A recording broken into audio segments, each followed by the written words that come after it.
Gênesis capítulo 1, versículo 1.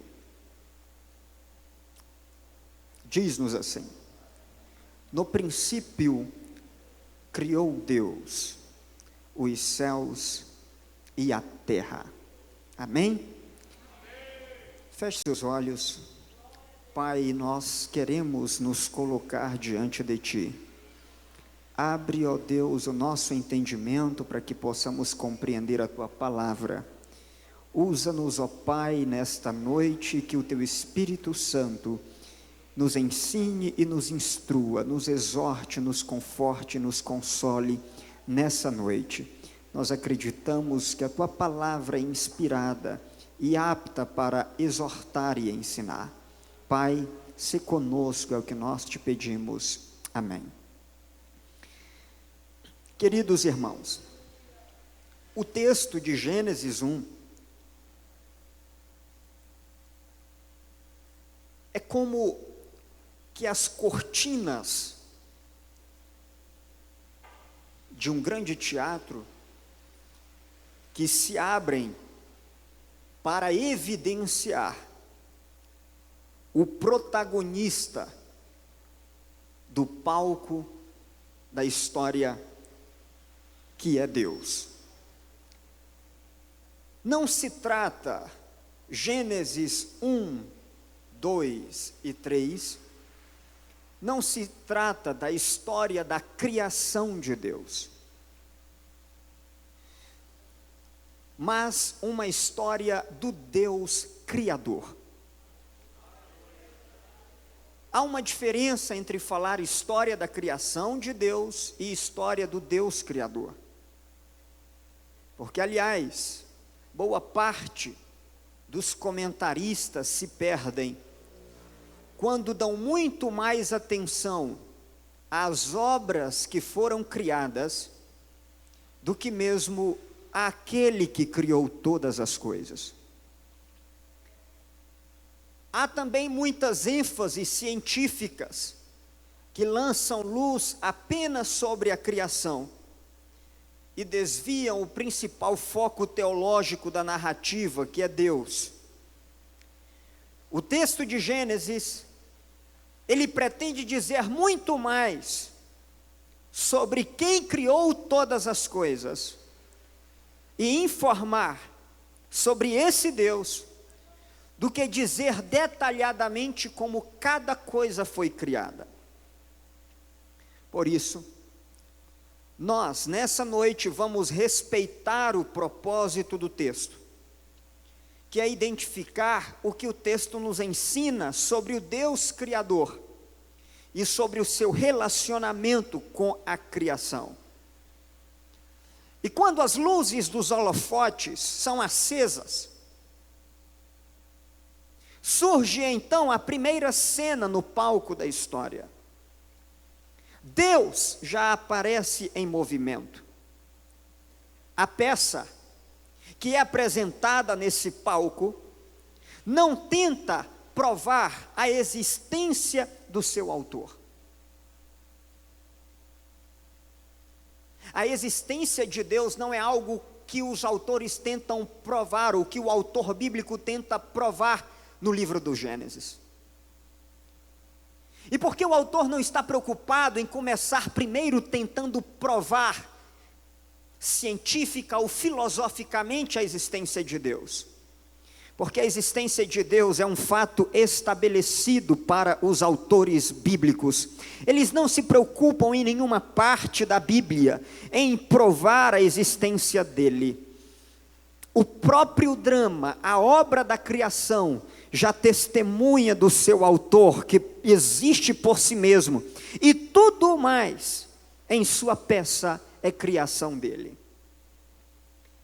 E a primeira verdade que fica clara para nós, ao lermos Gênesis capítulo 1 e versículo 1, é que Deus é a origem de todas as coisas que existem. Ele existe antes de todas as coisas. A Bíblia não diz, no princípio Deus passou a existir. Não, mas diz: no princípio criou Deus. Se a marca do princípio é um ato criativo de Deus, se a história já começa, se a história é startada, é iniciada, e quando ela é iniciada, Deus já aparece em ação, isso significa dizer que Ele é antes do começo de todas as coisas. Antes do princípio criado por Deus, não há nada senão o próprio Deus tal como Ele é. Pastor, eu quero entender isso. Como é que eu entendo o que existe antes do princípio? Como é que eu entendo esse tempo que está antes do começo? Foi um dos grandes reformadores da igreja, chamado Lutero, que disse: nós não vamos compreender isso, porque antes do princípio só temos Deus, e Deus é incompreensível, pois tudo que havia antes de Deus, antes do princípio, é a existência eterna de Deus. Quando Deus começa a criar, Deus também cria o tempo, Deus cria a história. E a segunda grande verdade que fica clara para nós ao ler o início de todas as coisas, é que Deus é também o Senhor da história. Lá no livro do Apocalipse isso vai ficar muito claro. Ele é o alfa, Ele é o ômega, Ele é o princípio, Ele é o fim, Ele é antes e Ele é o fim de todas as coisas. Como o Senhor da história, Deus atua e se revela na história. Deixa eu dizer uma coisa: Deus não depende da história, porque Deus é o criador da história. Deus não tinha nenhuma necessidade de se revelar na história. Deus não tem necessidade disso, mas Deus, por sua infinita graça, resolveu na nossa história se revelar, se expressar, se dar a conhecer. E Deus não se revela apenas na história do mundo, Deus se revela na minha história e na sua história, na história pessoal de cada um de nós. Deus acontece, Deus existe, Deus se relaciona. Isso porque Ele é gracioso, embora Ele não dependa e nem possa ser limitado à história. E é exatamente aqui que os judeus encontram fundamento para chamar Deus de o Eterno, porque Ele é antes de todas as coisas, Ele é sem princípio, Ele é antes de tudo, Ele é o que existe antes de todas as coisas. Além disso, quando nós olhamos para o primeiro versículo da Bíblia, ainda outras coisas vão ficando claro para nós. E a primeira coisa que fica claro para nós é a graça de Deus nessa criação. Deus é o Criador, e Deus também é o Deus de amor e o Deus de graça. Quando as pessoas leem a Bíblia, as pessoas têm a tendência de dizer que no Novo Testamento nós temos um Deus de amor, enquanto que no Antigo Testamento nós temos um Deus de juízo apenas. Eu gostaria de dizer para os queridos ouvintes nessa noite, que nós não podemos fazer essa distinção, porque Deus não pode ser aquilo que Ele nunca foi. Em outras palavras, o apóstolo João diz: Deus é amor, e se Deus é amor em algum momento na história, isso significa dizer que Deus sempre foi um Deus de amor, Deus sempre foi um Deus de graça, Deus sempre foi um Deus de bondade. E eu quero nessa abordagem, nessa exposição de alguns versículos de Gênesis 1, mostrar como é que Deus derrama o seu amor na criação. Pastor, eu sempre vi e sempre ouvi falar que o amor de Deus está claramente revelado no capítulo de número 3 do Gênesis, quando ele resolve traçar um plano de redenção para a humanidade. Pois bem, isto também é verdade, mas não é toda a verdade. Não é unicamente verdade que o amor e a graça de Deus estão apenas no capítulo 3 de Gênesis. Eu quero mostrar para vocês que o amor e a graça de Deus já estão revelados no próprio ato de criação, quando ele resolve criar todas as coisas. Até porque a graça não foi um acidente de percurso. A graça não é apenas uma consequência da queda. Os nossos olhos foram treinados para nós vermos graça apenas onde há pecado. Mas eu gostaria de mostrar para vocês nessa noite que no capítulo de número 1, antes de ter surgido o pecado, nós já podemos ver vislumbres da graça iluminadora de Deus. A graça, a história da graça, ela não começa apenas no pecado e nem apenas no Novo Testamento, mas desde o Antigo Testamento, quando a Bíblia diz sobre um princípio, sobre o início, sobre a criação, e quando esse Deus resolve relacionar-se com a criação, isso já é de alguma maneira um aspecto da revelação da graça de Deus. Agora, a primeira palavra da Bíblia, as duas primeiras palavras da sua Bíblia é no princípio. No princípio, Deus criou os céus e criou a terra. A palavra no princípio é também o título desse livro na Bíblia hebraica. E isso é significativo. Por que é significativo? Porque a palavra traduzida como no princípio, ela poderia ser tranquilamente traduzida por num princípio. Na verdade, não há um artigo definido na Bíblia hebraica. A tradução poderia ser feita num princípio, indicando que este num princípio pode indicar um tempo sobre o qual, ou a partir do qual, nós não temos tantas informações, mas um princípio onde Deus, que já existia, resolve criar todas as coisas, e criar todas as coisas a partir do nada. Nós acreditamos, e essa é a nossa confissão de fé, que Deus não tinha uma massa pré-existente, a partir da qual Deus vai pegar, trabalhar essa massa e criar o universo. Não, segunda palavra da criação, a segunda palavra da criação descreve o grande ato de Deus em relação à sua criação. Quando a Bíblia diz criou, a palavra criar é uma palavra peculiar na Bíblia, e ela indica algumas coisas, mas a primeira grande verdade desta palavra é que geralmente esta palavra criar, bará no hebraico, ela é peculiarmente utilizada para se referir a Deus. Apenas Deus pode criar, apenas Deus pode barar, apenas Deus pode criar todas as coisas do início. Essa é a primeira grande verdade acerca dessa palavra na Bíblia hebraica, que sempre que aparece essa palavra criar, desta maneira, ela está fazendo alusão a um ato de Deus, é uma prerrogativa exclusiva de Deus.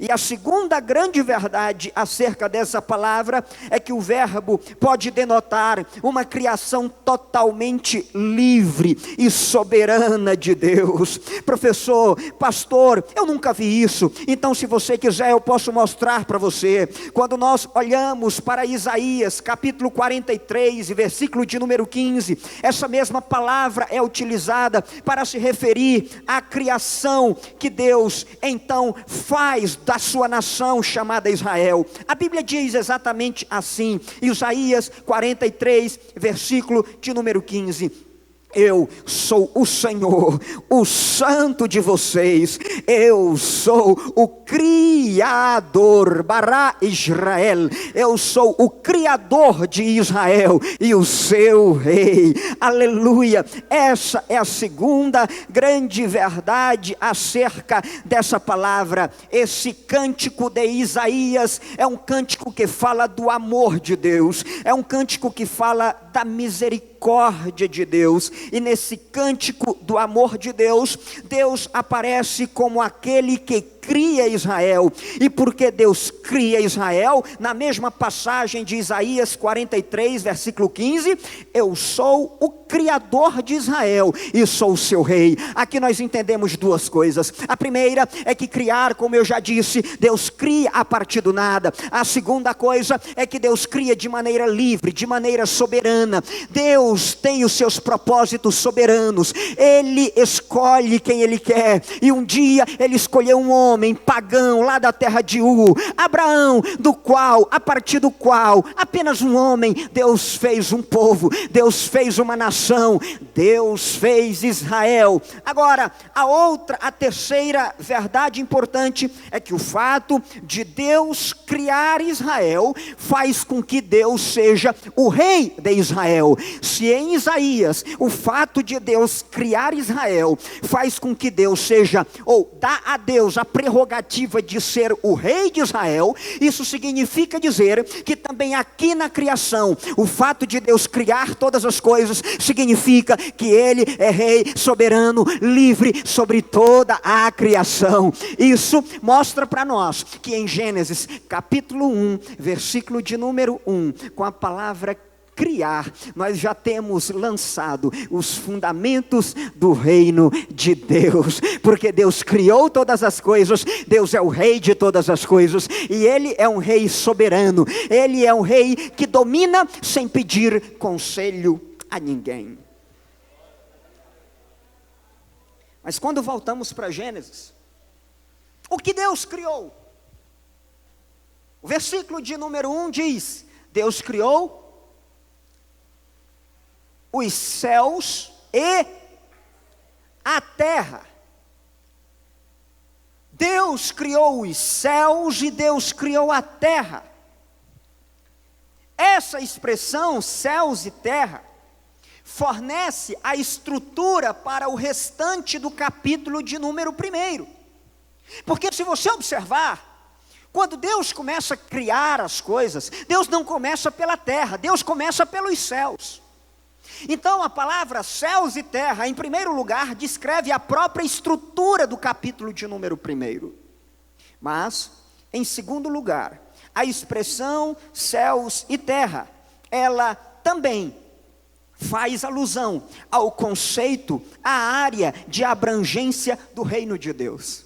Eu já disse, se Deus cria todas as coisas, isso significa dizer que Deus é rei. E o que Deus cria? Deus cria os céus e a terra. Isso é uma outra maneira para dizer, Deus criou todo o universo e também a terra, tudo que existe. É por isso que na oração do Pai Nosso, o Senhor Jesus, quando fala do seu reino, Ele diz: Pai Nosso, que está nos céus, santificado seja o teu nome, venha a nós o teu reino. E onde é que esse reino atua? Seja feita a tua vontade, aonde? Tanto na terra, assim como é feita nos céus. Céus e terra indicam a área de abrangência do reino de Deus. Ou seja, não há nenhuma parte do universo, não há nada criado que não esteja debaixo do domínio, do reinado, da soberania, da majestade criadora de Deus. Mas a outra palavra que aparece na nossa Bíblia, ainda em Gênesis 1, é Deus. Eu gostaria que você repetisse essa palavra. Aliás, é uma palavra que você já ouviu muito, talvez em cânticos ou em pregações, mas é importante, eu gostaria que você pronunciasse essa palavra. Então, pronuncie após mim, Elohim. Mais uma vez, 1, 2, 3, Elohim. Essa é a palavra que aparece para Deus em todo o capítulo 1 do livro de Gênesis. O que é curioso é que essa palavra, ela é plural na sua forma. Eu vou repetir, a palavra Elohim, ela é plural na sua forma gramatical, mas ela é singular em seu sentido. O nome aqui é Elohim. não é Yahvé, não é Javé, não é Jeová, o nome é Elohim. Apenas no capítulo 2 de Gênesis é que Deus passa a ser chamado também por Yahvé, ou Javé, como a pronúncia mais aportuguesada. Eu gostaria de dizer que também há um sentido para isso, é que provavelmente o termo Elohim está destacando o aspecto transcendente de Deus. Ele é o Criador soberano de todo o universo, não apenas o Deus pessoal de Israel. A palavra Javé, ela é preferida pelos judeus no que concerne ao aspecto relacional de Deus com o seu povo. Lá no livro do Êxodo, quando Deus se revela peculiarmente para Moisés, e lá no capítulo 6 do livro do Êxodo, Deus vai apresentar esse nome como um nome peculiar, relacional, nome através do qual Deus se relaciona. E isso é verdade, porque no capítulo de número 2, é o capítulo que Deus se relaciona com os seres humanos, mas no capítulo de número 1, antes de surgir os seres humanos, a palavra Elohim aponta para o aspecto transcendente, para o aspecto soberano, para o aspecto alto, para o aspecto glorioso dessa glória de Deus. Para dizer isso, conforme dizia o reformador Martinho Lutero, seria como falar do Deus abscôndito.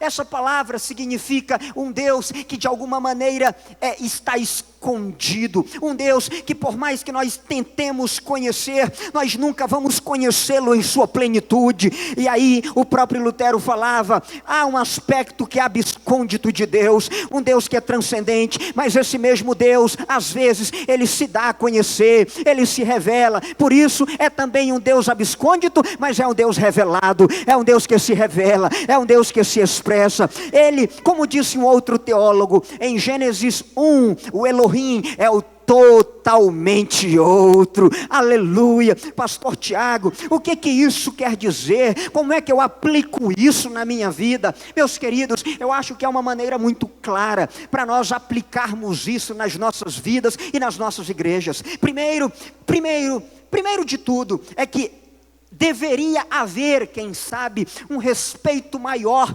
retomado, resgatado pela cristandade para com o nome de Deus. A segunda coisa é que nós deveríamos não só ter um respeito especial para com o nome de Deus, mas deveríamos entender que embora Deus, no capítulo 2 de Gênesis, é o Deus que vem e se revela pessoalmente para o homem, mas Ele é também, no capítulo de número 1, o Deus entronizado entre os querubins. Em outras palavras, Deus é um Deus que se revela, mas Ele não é o meu brother, Ele não é o meu amigão, Ele não é a minha namorada. E por incrível que pareça, nós estamos no momento em que as músicas brasileiras, as músicas evangélicas, ou cantam sobre Deus como que fosse é mais ou menos como um cântico de um namorado e de uma namorada, como que se Deus fosse ou o namorado, ou às vezes até a namorada. E a linguagem nos cânticos bíblicos que começam a trazer uma linguagem que leva a mente humana para pensar isso. Mas eu gostaria de dizer, Deus não é meu brother, Deus não é meu parceiro, Deus é Deus, Deus é o totalmente outro, Deus é o entronizado entre os querubins, Deus é aquele que criou todas as coisas. E o Gênesis capítulo de número 1 traz para nós essa imagem do Deus que é soberano.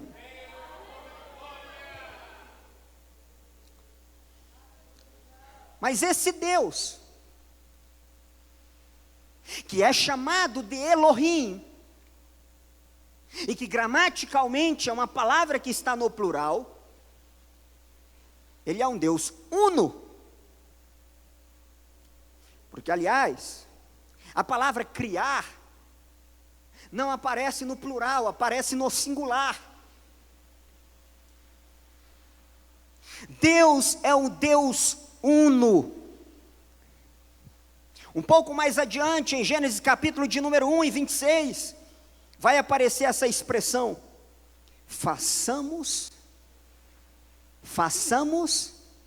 o homem a nossa imagem, conforme a nossa semelhança.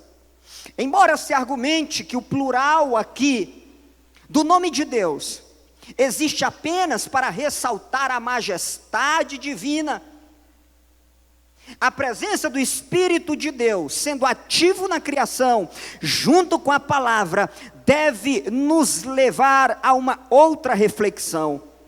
Que embora talvez o primeiro autor da Bíblia não tenha a Trindade em mente, mas o Espírito Santo de Deus já tinha a Trindade em mente ao inspirar os autores divinos, os autores bíblicos.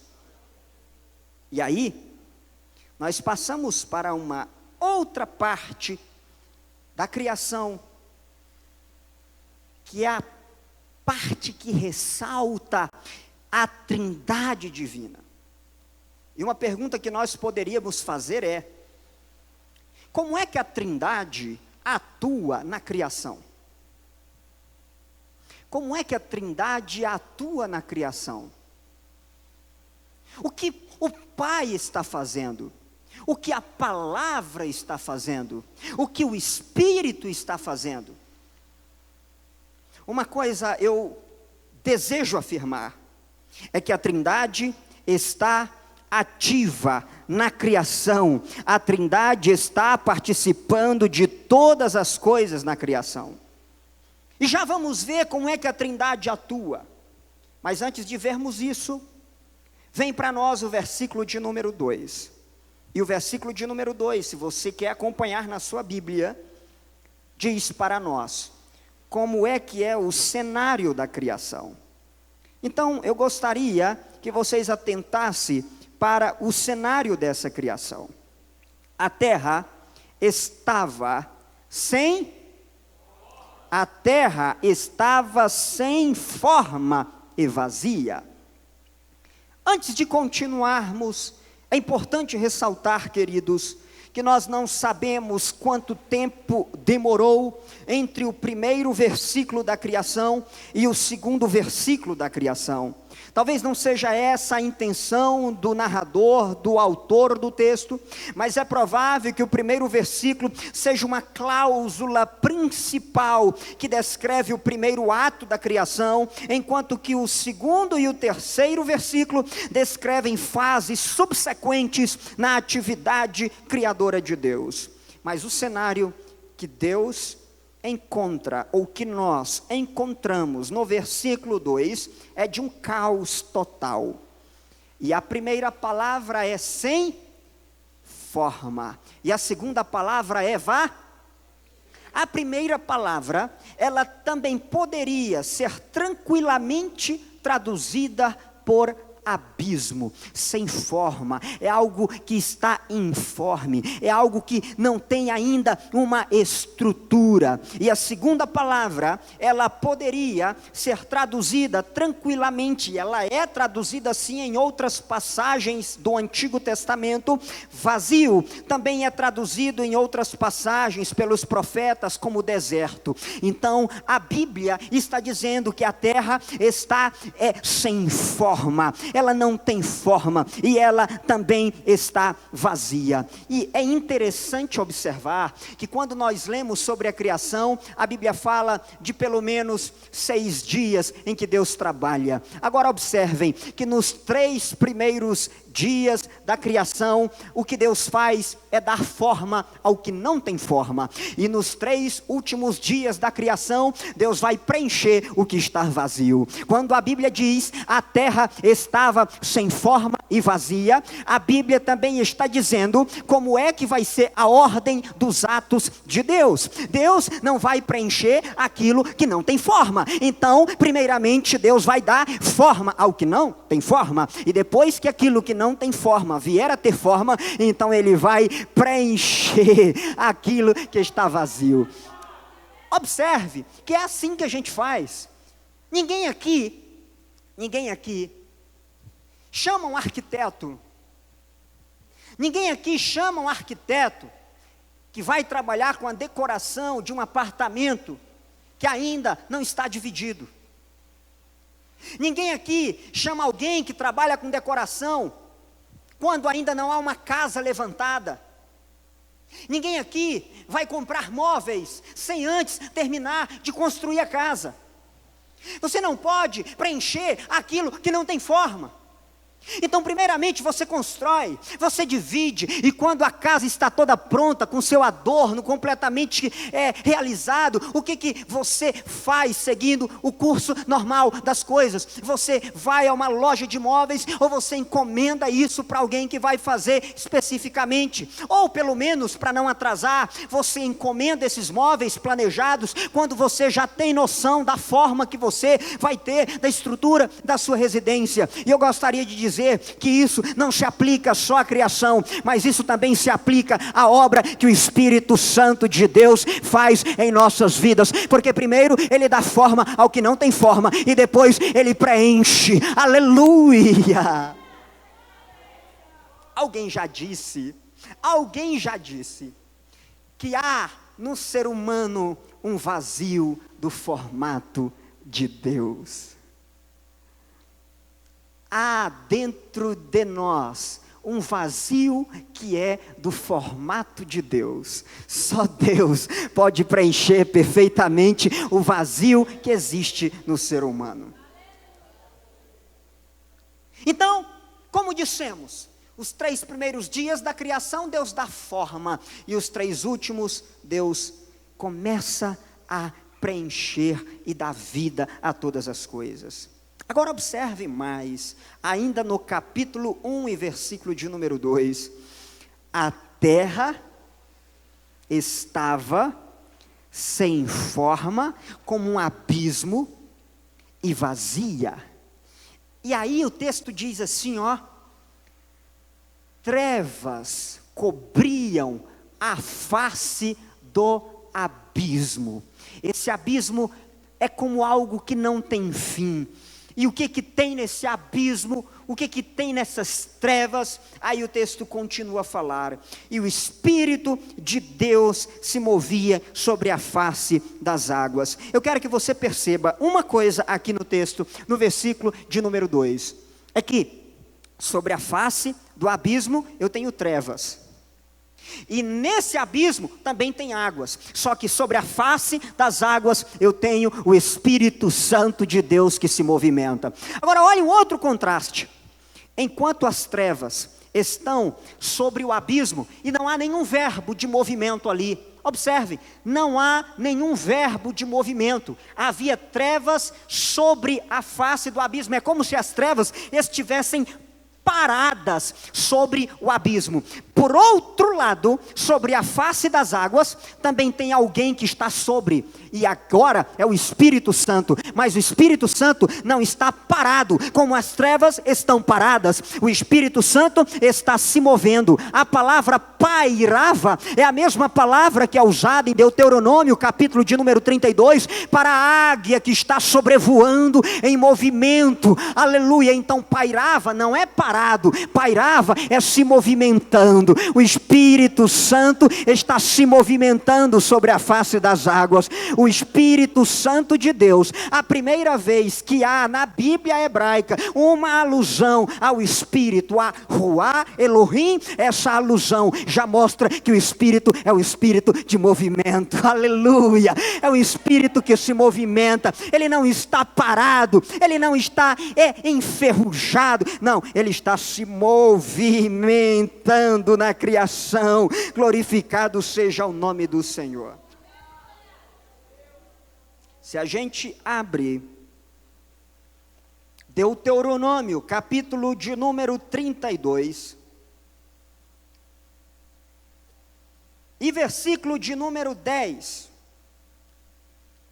olha o que a Sagrada Escritura nos diz, numa linguagem que é semelhante à linguagem da criação.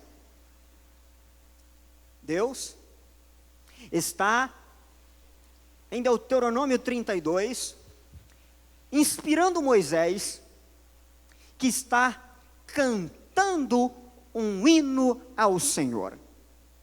E no hino de Deuteronômio 32, olha aí os músicos, Deuteronômio 32 é um hino, e há hino na Bíblia já desde o Antigo Testamento, Moisés está falando sobre a nação de Israel, na mesma linguagem usada no Gênesis. Assim como Deus criou os céus e a terra, Deus criou o seu povo. Já vimos isso numa passagem bíblica hoje. Por isso, Ele é o Criador de Israel. Essa analogia também ela pode ser usada para a igreja. Porque assim como Deus criou os céus e a terra, Deus criou a igreja. Ele deu forma à igreja. Agora, em Deuteronômio 32:10, olha o que diz o texto. Numa terra deserta, ele o encontrou. Está se referindo a quem, gente?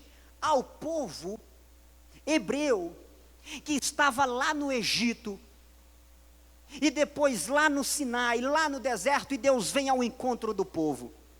Então o texto está dizendo, numa terra deserta. Isso lembra o quê?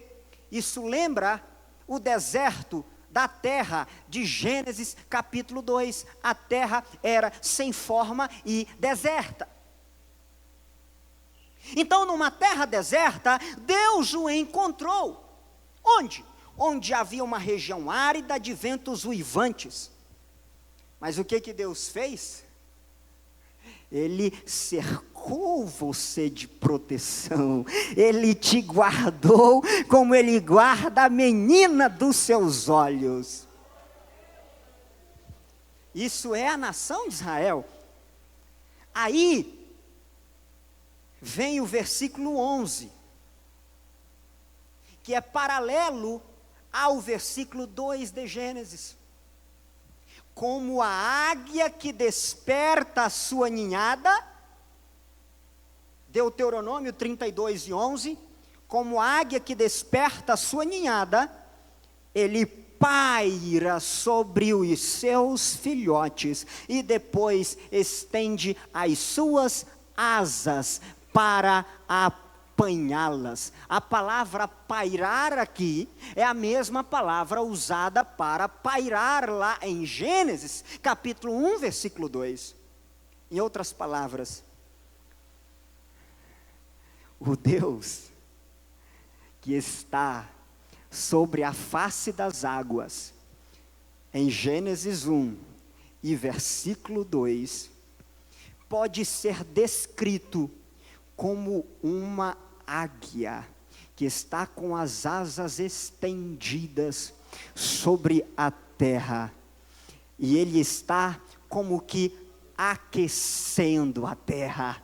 Assim como o animal está aquecendo os seus ovos para depois fazer com que brote vida, o Espírito Santo está se movendo no princípio, só aguardando a palavra de Deus, trazendo à existência tudo que precisa existir. Ele está só aguardando, ele está aquecendo a terra, esperando o quê? Esperando a ordem da palavra. O Espírito Santo não traz à vida nada antes da pronúncia da palavra. Eu vou repetir: o Espírito Santo não produz nada antes que a palavra seja ecoada dos lábios do Senhor. Meus queridos, isso é válido para a criação. A luz não surge antes da palavra ser enunciada. A luz não acontece antes da palavra ser proferida. Somente depois da palavra. O Espírito Santo fica aguardando lá em Gênesis 1 a palavra ser ecoada. E eu gostaria de dizer que isso se aplica a todo o Antigo Testamento. Isso também se aplica a todo o Novo Testamento. E eu também gostaria de dizer que isso se aplica à igreja de Jesus Cristo. O Espírito Santo não atua sem ser por meio da palavra. O Espírito Santo, ele atua vinculado à palavra. Não que ele dependa de uma palavra, mas porque é assim desde a eternidade passada. Agora, deixe-me lhes explicar. Não é qualquer palavra, é a palavra palavra dele, é a palavra do Senhor, é a palavra do próprio Deus. O Espírito Santo não está vinculado à palavra humana. O Espírito Santo não depende de palavra humana. O Espírito Santo não está debaixo da sua ordem, mas o Espírito Santo, ele está voluntariamente alinhado, acordado, intrinsecamente ligado à palavra do próprio Deus. Aleluia! O Espírito Santo fica aguardando enquanto a palavra não for proferida, mas a partir do momento que a palavra é proferida, o Espírito Santo, que já vai aquecendo o coração, aí ele produz vida através da palavra. Senão, observe, se não é assim, conforme talvez alguém possa questionar, então veja Ezequiel capítulo de número 37. Porque em Ezequiel 37 há uma coisa curiosa, linda que acontece. Nós temos em Ezequiel 37 uma imagem da nação de Israel num vale de ossos secos, num vale deserto, tal como é deserto o lugar que Deus encontrou Israel no princípio. E neste vale de ossos secos não tem vida. Neste vale de ossos secos, diz o texto, os ossos estão sequíssimos, para enfatizar quão secos estão os ossos. E aí, observe o que o Senhor pergunta para Ezequiel: filho do homem, estes ossos podem voltar a viver? E aí Ezequiel diz: Senhor, quem sou eu para dar essa resposta? O Senhor que é o soberano de Israel, o Senhor é quem sabe, tu o sabes. E aí o Senhor diz no versículo de número 4, sim, então profetiza a estes ossos e diga-lhes: ossos secos, ouçam a palavra do Senhor. Aleluia. Primeiro não vem o Espírito, primeiro vem a palavra. Eu gostaria também de dizer que todos os avivamentos que ocorreram na história da igreja vieram por meio da palavra. A igreja, a Assembleia de Deus, inclusive em alguns lugares do país, é conhecido como o povo da Bíblia. Lá no Rio de Janeiro, região, em alguns morros, local em que meu pai morou durante a sua juventude, ele contou para mim algumas experiências, e uma delas é que uma certa vez ele estava subindo o morro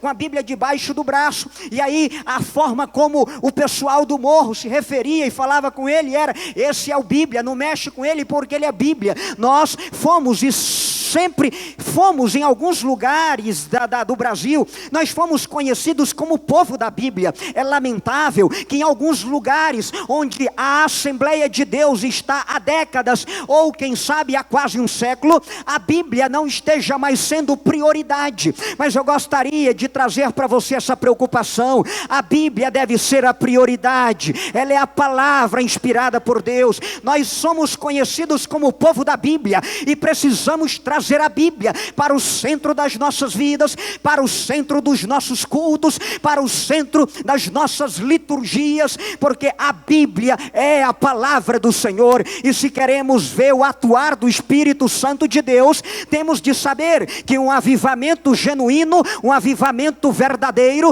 um verdadeiro Pentecostes não acontece sem a pregação da palavra. Eu não acredito em avivamento sem estudo da palavra. Eu não acredito em avivamento que alguém diz: ah, isso aqui veio direto de Deus, ah, isso aqui não tem intermediação da palavra, ah, isso aqui não precisa de palavra, é palavra revelada, vem direto do céu para a minha cabeça. Eu não acredito nisso, e me perdoe por isso, mas eu sou assembleiano e sou pentecostal. Mas pentecostal não é pular de um pé só. Pentecostal é saber que no dia de Pentecostes o Espírito Santo veio no meio meio de uma pregação. Aleluia! A ênfase de Pentecostes é a pregação da palavra, a pregação da Escritura. Palavra, palavra, palavra. Esse foi o lema da Reforma Protestante. Sola Scriptura.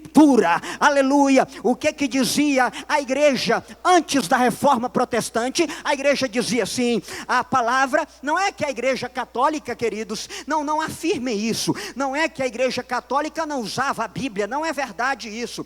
Quando a Reforma Protestante fala de sola Escritura, ela está tentando explicar uma outra coisa. Ela está dizendo o seguinte: a igreja antes dizia assim: sobre a palavra está a igreja. A igreja é quem detém a interpretação correta da palavra. A igreja, com sua estrutura eclesiástica, com os seus líderes, com o seu bispado, com o sumo pontífice, ou seja, são eles quem detém o poder de interpretar a palavra. Ou seja, vale a palavra, mas vale mais do que a palavra o que a igreja diz sobre a palavra. E quando Lutero, o reformador da nossa igreja, ou melhor, o reformador do século XVI, a partir do qual surgiram vários movimentos, inclusive depois de muitos séculos o nosso, quando Lutero vai falar sobre sola Escritura, o que Lutero quer dizer é o seguinte: é que não há nenhuma autoridade de homem algum, nem de estrutura eclesiástica nenhuma sobre a palavra. A palavra é a autoridade máxima, é a palavra que rege a igreja, e não a igreja que rege a palavra. Aleluia! A palavra é a palavra, é a palavra, é a palavra, é a palavra, é a palavra. Aleluia! Nós somos a igreja de Bereia, nós somos a igreja que confere exatamente na Escritura para ver se cada coisa é de fato assim.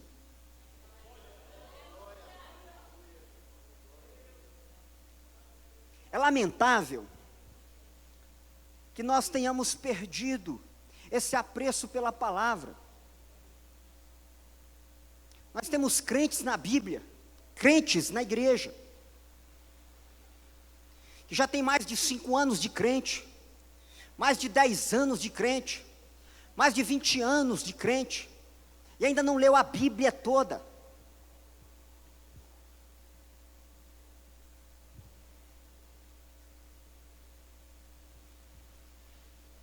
Não olhe para o lado.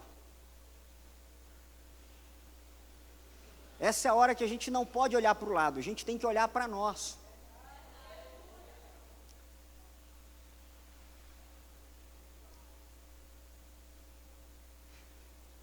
Porque se é verdade que nós sempre carregamos a Bíblia debaixo do braço, também é verdade que tem muita gente que do jeito que põe a Bíblia debaixo do braço, ele põe em cima da mesa e não abre de jeito nenhum. Mas deixe-me voltar para Gênesis, capítulo de número 1. Mas, então antes, permita-me, nós estávamos em Ezequiel, deixa eu só finalizar isso aqui. Então em Ezequiel profetiza conforme a palavra do Senhor, é o versículo 7. Eu profetizei conforme a ordem recebida. E enquanto profetizava, houve um barulho, um som de chocalho, e os ossos se juntaram, osso com osso.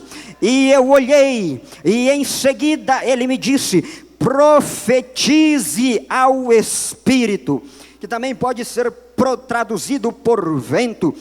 Profetize ao vento dos 4 cantos. Profetize, filho do homem, e diga-lhe: assim diz o soberano, o Senhor, venha desde os 4 ventos, ó Espírito, e sopre para dentro dos mortos. Olha o versículo 10. Eu profetizei conforme a ordem recebida, e o Espírito Santo entrou neles, e eles se puseram de pé, e era um exército incontável. Aleluia! Enquanto a palavra de Deus está sendo proferida, o Espírito Santo está dando vida a todas as coisas. É o que acontece em Gênesis 1 e versículo de número 3. Gênesis, capítulo de número 1 e versículo de número 3, nos diz a Bíblia: e disse Deus. O que Deus disse? E disse Deus: haja luz. E o que aconteceu? E houve luz. Porque há uma coisa interessante: quando essa palavra é pronunciada, sabe o que significa essa palavra? Cumprimento. Essa palavra não é enunciada para voltar para Deus vazia. Foi assim que ele disse por meio do profeta: assim é a palavra que sai da minha boca, ela não volta para mim vazia, sem primeiro fazer o que eu quero que ela faça.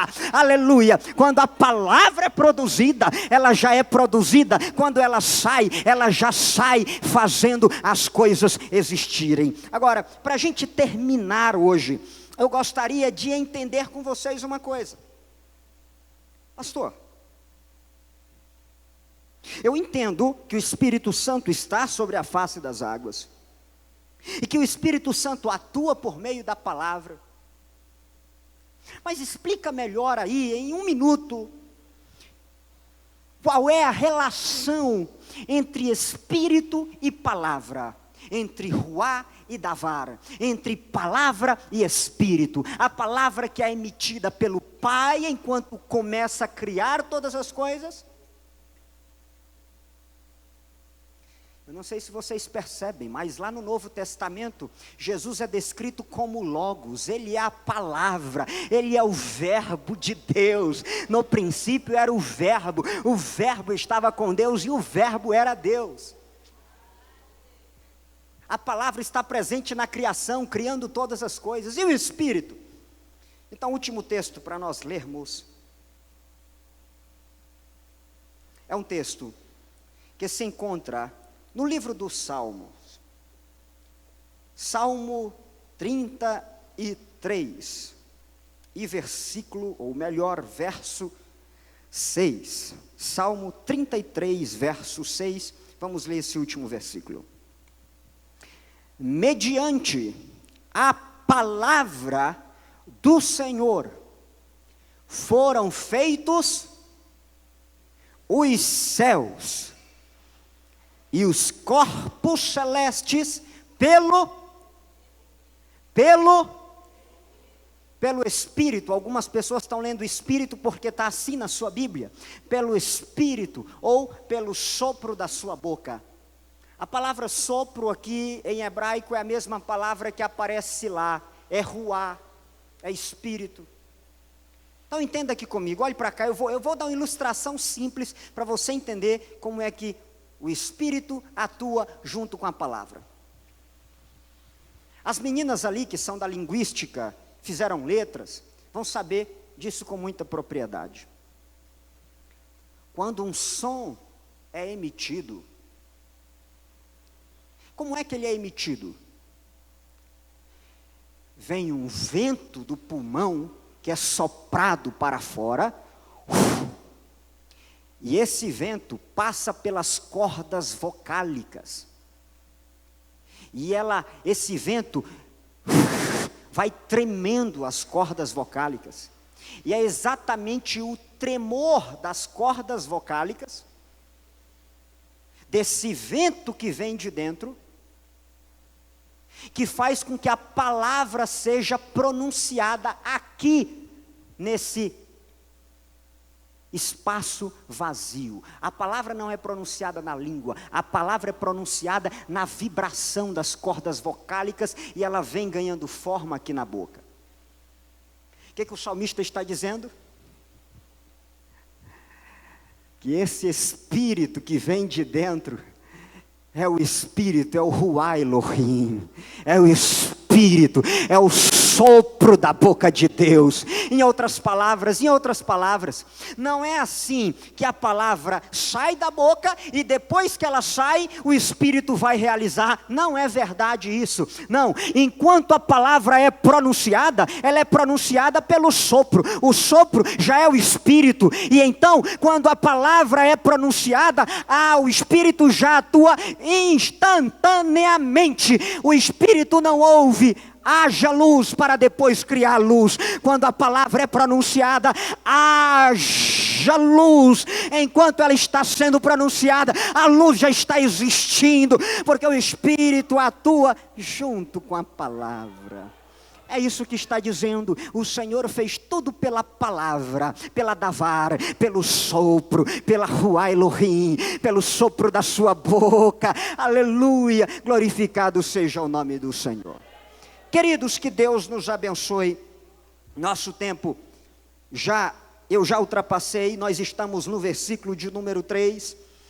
E nós temos depois uma data definida. E depois vamos passar isso num outro momento. Mas posteriormente nós podemos continuar esse estudo que está como título Estudos no livro do Gênesis. Eu acredito que nós precisamos voltar a esse texto outras vezes, porque aqui está a base da nossa cosmovisão, a base da nossa compreensão de mundo e a base da nossa compreensão de Deus. E deixe-me lhes dizer, a ciência não oferece uma alternativa, a ciência séria não oferece uma alternativa para a criação do mundo mais preciosa ou mais verdadeira do que aquilo que está contido nas Sagradas Escrituras. Deus criou todas as coisas, e Deus criou todas as coisas pelo sopro da sua boca e pela sua palavra. Glorificado seja o nome do Senhor. Muito obrigado.